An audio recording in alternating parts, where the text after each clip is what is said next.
Tenemos, leyendo la Biblia, la posibilidad de interpretarla de diferentes maneras. Tenemos justamente en una temática muy importante que es la salvación, muchas maneras de leer y de interpretar qué quiere decir Dios a la hora de salvarnos, ¿no? ¿Cómo nos salva Dios? Bueno, hay muchas teorías. Hoy vamos a ver 5 de ellas. 5 teorías que nos permiten entender un poco eh, cómo se fue pensando esta temática de la salvación. Bueno, la primera de ellas, creo que es la más conocida por ser defendida por la Iglesia Católica, es la salvación por gracia y obras, ¿sí? Eh, Esta teoría, que es defendida, bueno, como dije bien, por la tradición, ¿no?, de la Iglesia Católica, sostiene que la salvación es el resultado, digamos, de la gracia de Dios y que esa gracia de Dios requiere una respuesta, digamos, activa y una cooperación humana a través de las obras, ¿no?, de caridad que hace el hombre hacia Dios y hacia los demás. Por otro lado, tenemos la salvación por sola fe. Bueno, es una posición que se ha adoptado en la Reforma Protestante y bueno, que afirma que la salvación es solamente recibida por medio de la fe en Jesucristo como Salvador y no por las obras. Se basa, bueno, en algunos textos bíblicos que ya vamos a ver. La salvación universal es otro de las teorías, digamos, sobre la salvación. Y esta salvación, bueno, sostiene, podríamos decir que en última instancia todas las personas van a ser reconciliadas con Dios. Es una perspectiva que tiene una idea, digamos, preponderante sobre la infinita misericordia y el amor de Dios. Luego, podríamos decir que tenemos una teoría de la expiación sustitutoria. ¿Qué es esto? Bueno, que esto que fue desarrollado por algunos teólogos, por ejemplo, Anselmo de Canterbury, argumenta que Jesús murió, digamos, como sacrificio sustitutivo en lugar de toda la humanidad. Entonces, bueno, Jesús ya ha pagado el precio de todos nuestros pecados y ha asegurado la salvación de todos. Y luego, bueno, tenemos la teoría de la expiación moral.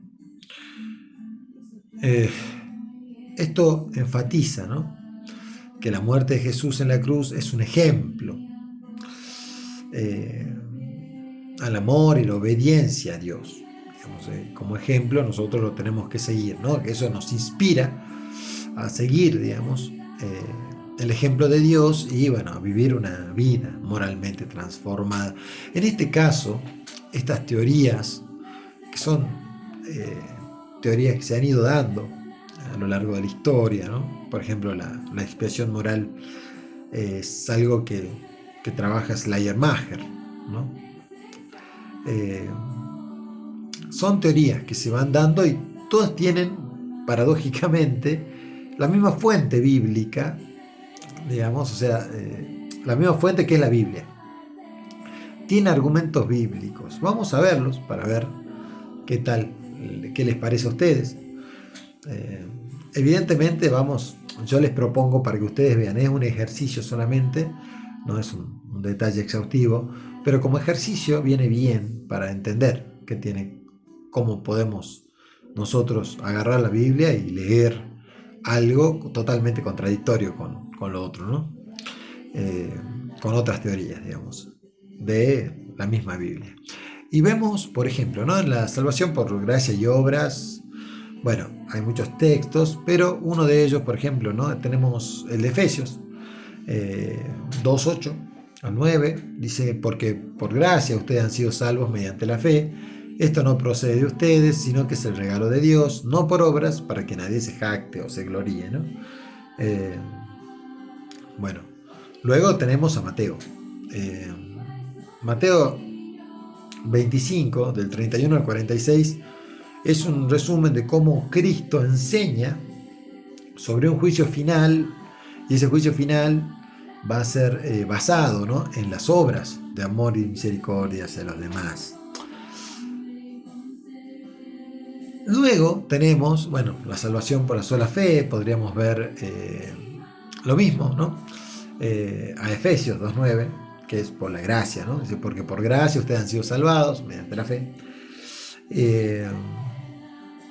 Pero también está, por ejemplo, Romanos 3:28, que dice, concluimos pues que el hombre es justificado por fe sin las obras de la ley.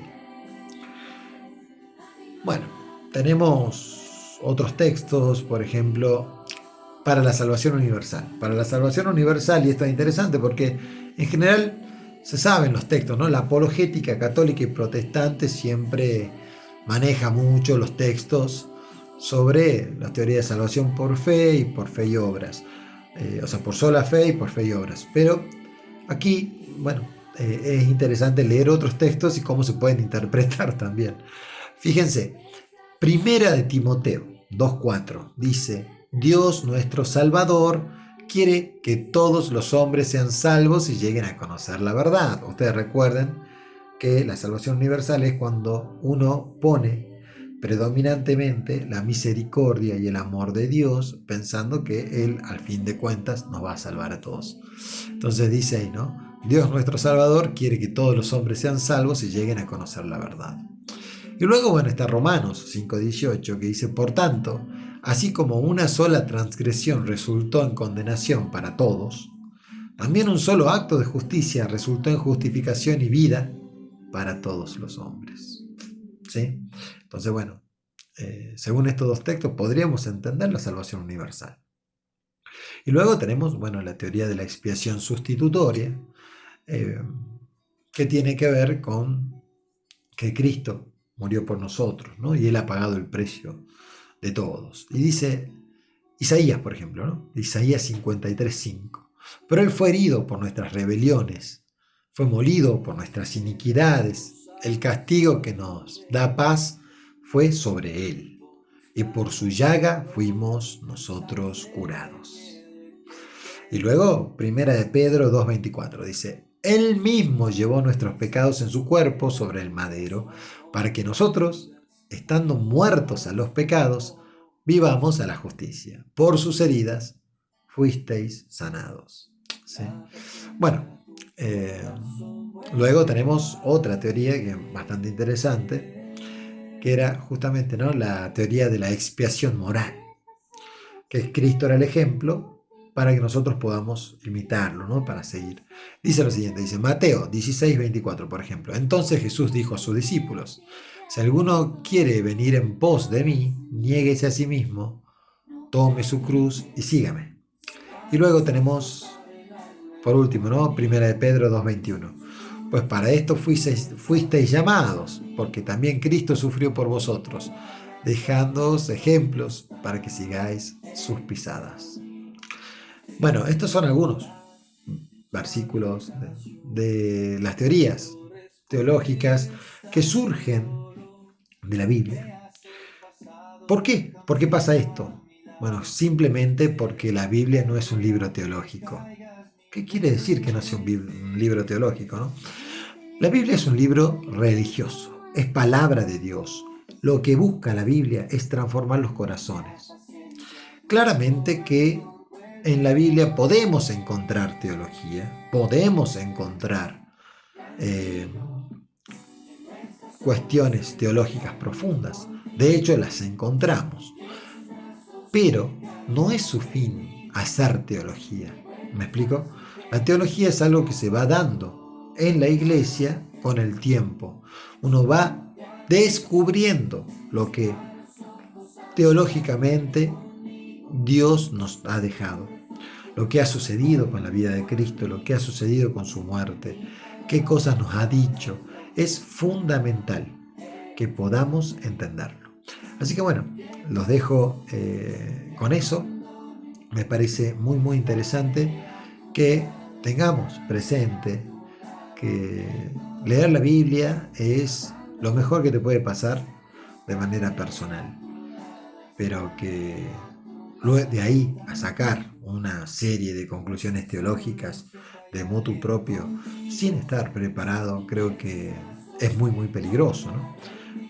Y así es como mucha gente empieza a pensar que, que es capaz de elaborar un sistema teológico sin siquiera entender que nosotros no tenemos ni siquiera el original de la Biblia. Lo que tenemos de la Biblia son copias de copias de copias, copias de copias de copias, solamente custodiadas por alguien. ¿Sí? Alguien las ha custodiado. Gracias a Dios tenemos a la iglesia, ¿no? La iglesia se ha encargado de custodiar la verdad, que justamente está en la palabra de Dios. Y en este caso, la Biblia es la palabra de Dios escrita, que podemos decir que es palabra de Dios justamente porque ha sido custodiada por una iglesia, que es el cuerpo mismo de Cristo. Donde Cristo, escuchen bien, donde Cristo derrama su gracia capital para que siempre esté con Él, unida, porque Él es la cabeza de la iglesia. Y siempre está unida, porque la iglesia es su cuerpo. Y a partir de ahí es que nosotros podemos decir que Cristo nunca, nunca puede abandonar a su propio cuerpo. Así es, amigos. Bueno, nos vemos la próxima. Muchos éxitos. Y bueno, lean la Biblia, que siempre es de provecho.